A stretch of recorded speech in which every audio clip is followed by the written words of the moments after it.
Hello, this is Amtrak Solar, and today I'm going to show you how to connect our galvanized on-off switch kit. First, I'm going to take the on-off switch, and I have the positive side of the wire with the connector, and I'm going to connect it to the negative connector on the fan.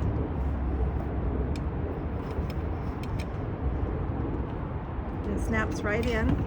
And then I'm going to take our extra 15 feet of wire, and I'm going to connect the positive connector on the wire to the negative connector on the on-off switch. And that snaps right in.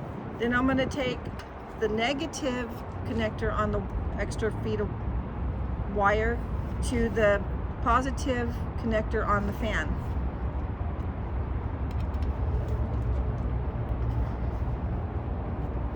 And that snaps right in. Then I'm going to take the other side of the 15 feet of wire, and I'm going to connect it to the panel on. So I'm going to take positive to positive and negative to negative. And then it's going to come on. And then you can turn it off. Our kit also comes with 4 Z brackets for mounting your panel.